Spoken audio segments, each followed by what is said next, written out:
La prise de parole en public peut donner le vertige, provoquer des angoisses, des insomnies. Mais pourquoi? Pourquoi sommes-nous partagés entre cette envie de monter sur scène et de rester calé au fond de son lit? Être sur scène, c'est se mettre à nu, c'est être regardé par tous, c'est avoir des milliers d'yeux sur soi, c'est être dans la lumière. Et puis souvent, il y a ces questions qui viennent. Oh, est-ce bien moi qui dois le faire? Oh, est-ce que j'en suis vraiment capable? Mais pourquoi j'ai décidé de le faire? Non, c'est pas possible. Non, non, non, non, je suis beaucoup trop nulle. Enfin, vous savez, toutes ces merveilleuses questions qui brouillent notre cerveau et qui éveillent en nous les émotions de peur, de panique, d'angoisse, et j'en passe.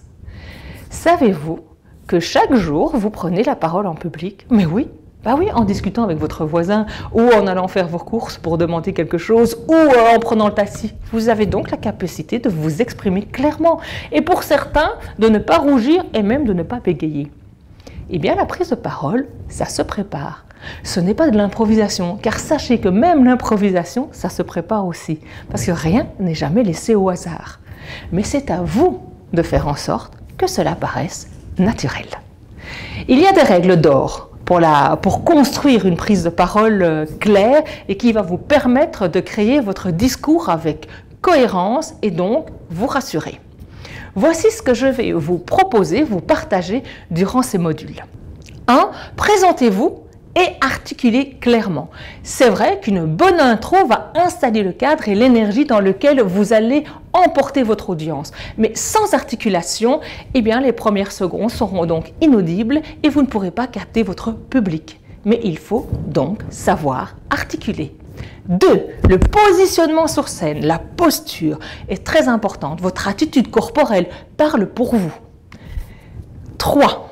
Le regard, il est celui qui vous connecte à vous et à votre auditoire. 4. Le trou de mémoire, la maîtrise du texte et la technique de la carte routière pour vous accompagner et ne plus jamais avoir peur du trou de mémoire.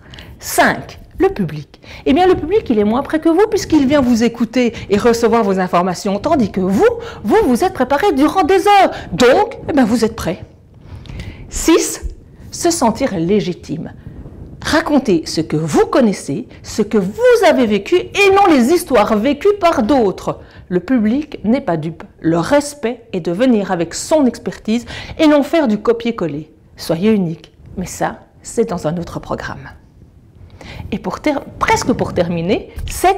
Faites une entrée qui claque, doucement, avec suspense, humour. Embarquez votre public dès votre arrivée. Et pour terminer, 8. Les émotions. Apprendre à se connecter à elles pour qu'elles deviennent votre meilleur atout. Découvrez vos robinets des émotions. Alors, prêt pour l'aventure? Eh bien, je vous donne rendez-vous dans la prochaine vidéo et nous parlerons d'articulation.